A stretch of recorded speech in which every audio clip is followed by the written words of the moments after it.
Welcome to Conversations. I'm your host, Gregor. Thanks for spending some time with us here this weekend. Joining me this segment is Kathy Longo. She's the author of Flourish Financially, Values, Transitions, and Big Conversations. Good morning. Good morning. Thanks for having me. Thanks for joining us here as we look at the issues that affect us at home in our community and across the nation. So making relationships work over long periods of time involves constant work to stay connected and aware of our individual needs. Well, when it comes to marriage, some of the top causes for a separation would include infidelity and then finances. I was really surprised to read that.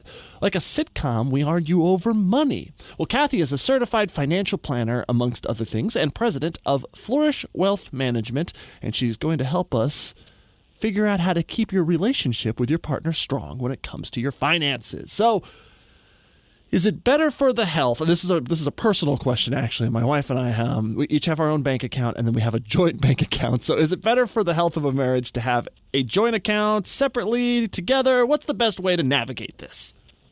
Well, I think that's a great question and one that comes up because people are looking for a set solution.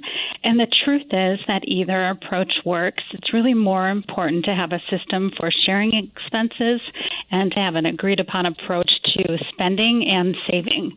So, and then I would add to an honesty in all of those decisions. So even having separate accounts, as long as it's known to the other person, they don't necessarily have to know all of the details of how the spending's happening.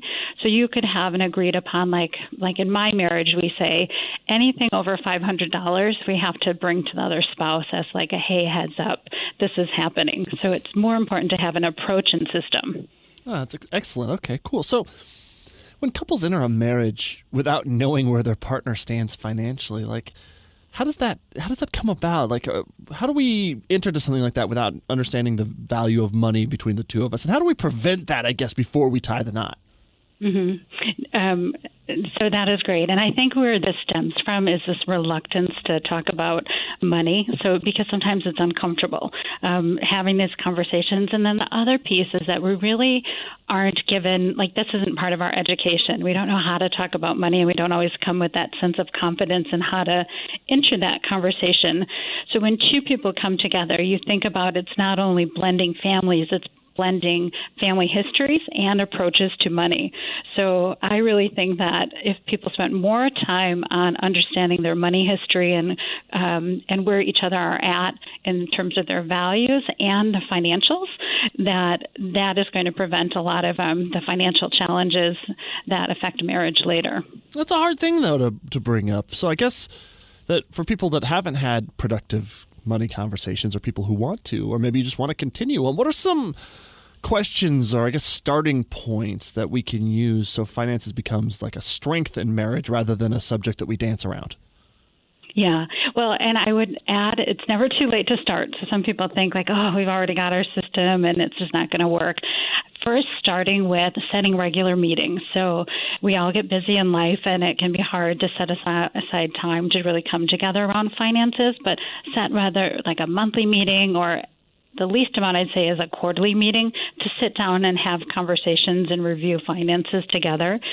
So going back to understanding the other person's values and unique family history, in my book, Flourish Financially has a lot of these conversation starters because I think that really helps people get to the conversation. But for example, in that money history, what's your earliest money memory? Or how did your family handle money growing up? Or what are the best financial decisions that you've ever made? I think all of those questions really help to understand where the other person's coming from, and then you can come together and make a plan going forward. I'm assuming that you've worked with tons of people before, helping them through these things? Yes, I do, and helping them facilitate this conversation. And I think working with a financial advisor, it definitely can be done just a couple without a professional, but working with a professional can be that set aside time that you are coming together to talk about your finances and plans for the future. I guess my question then is like, can you provide like you worry about that you're going to bring something to the table and then feel ridiculous maybe, or it's like hard to have a conversation because you might not be good with money. Are there some like silly things that you've seen or some common areas that people are making mistakes because they're not on the same page? Yeah, I think sometimes it's just understanding their approach. So, I see, for example, like credit. So with a couple, I'll see some have this approach, understanding kind of that wants versus needs, that, oh, I can buy it now, put it on credit and pay it off later. And others are much more of like, nope, we don't buy for it until we save for it. So even coming up with having that conversation and understanding where that belief is coming from can create some openings in that conversation. So it is all about like understanding what that person's history and approach to whether it's saving or paying off credit or spending, all of those components. Interesting. Okay. Kathy Longo is our guest today. She's the author of Flourish Financially, Values, Transitions, and Big Conversations. I guess if we want to start these conversations, what's the first step someone should take today to get on the same page with their partner? Like, how do we just start the conversation? So I think set aside time, thinking about busy life, thinking about kids, finding the right location, and really coming together and gathering up some financial information. So whether it's an understanding of all of your assets, your liabilities, so any debt that you have out there, all of the financial structure. Normally what I see with couples is that one can take more of a primary role for certain areas, like in their finances. So one might be the person that pays all the bills, or the other person might be somebody that's in charge of the investments and the strategy there. But it's really important for both people to have knowledge of what's happening on their financial front. Cool. Okay. What are some of the main reasons spouses may lie to each other about money or maybe hide something from one another? And how can that dishonesty then become destructive in the marriage? So there's a study out there that says that 31% of Americans have lied to their spouse about money. I think about a recent story with one of my clients talking about how many Amazon packages were arriving and not really understanding like what was actually happening with all of those packages. But really money is rooted in emotions such as fear, guilt, control, resentment, anger. And so that emotional component can really get in the way of us having productive conversations.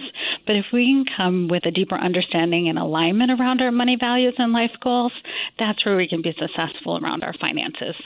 I'm just curious, speaking of that Amazon example that you just gave, with the ease of being able to shop, have you seen a change in the way that people approach their finances because of how much easier it is to emotionally shop online and the instant gratification? Yeah, I definitely think it's because when we think about wants versus needs, it's hard to stop and think through, okay, is this something I really want or is this something I really need versus just want, and that click, it's only a click away, and it doesn't really give us that pause, versus in the past we had to like get in the car, go pick it up, and by that time we just, didn't even want to get in the car. So it does create more opportunity, we'll say, for really thinking through what's the motivation behind this purchase? Let me tell you, with Seattle traffic, that is no joke. It's maybe not worth it to be able to drive down there and buy that thing I need or don't need in that case. I don't know if there's differences between people that are wealthy and non-wealthy in terms of the financial problems that they have in their marriages. Do you see a difference between people when it comes to the amount of money that they have at their disposal?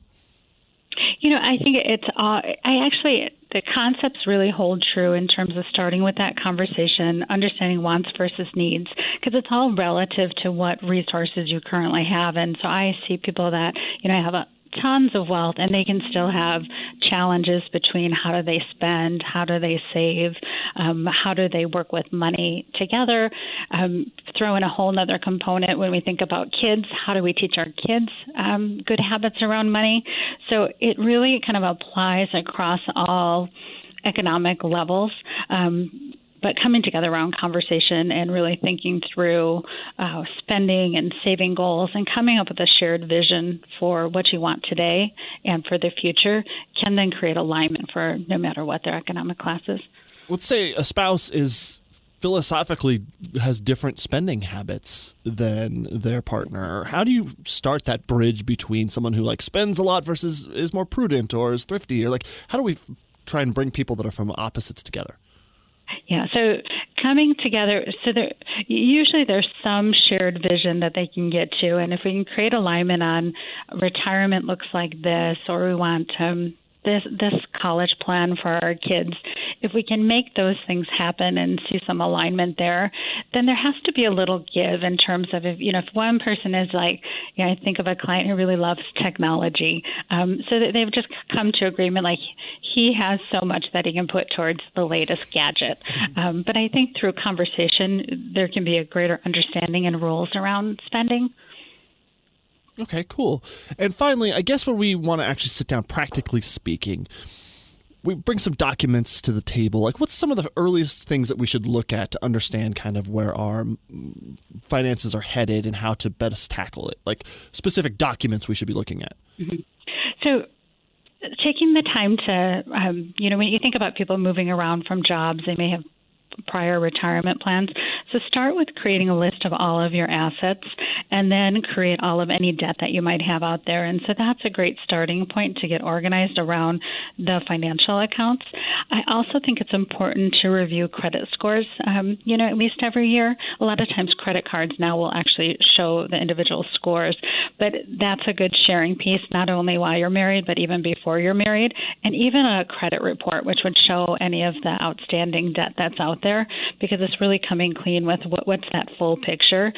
And then other areas to really kind of think about are the what ifs, like with a married couple, what if one of us passed away early? What if we became disabled? What kind of plans do we have in place for any type of insurance? Do we have wills in place in case one of us dies? Those type of documents will really help get the couple on the same page. Kathy, I have a lot of work to do. You just informed me about right there. So I got to jump right in. And what I've learned today is that the first step is just setting aside some time to talk with my spouse about this. The book is Flourish Financially: Values, Transitions, and importantly, Big Conversations. You can find out more by going to flourishwealthmanagement.com. That's flourishwealthmanagement.com. Kathy Longo, thank you so much for joining us today.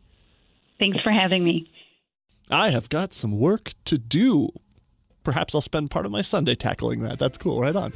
I hope you have a great rest of your weekend. Conversations is a public affairs program of this station.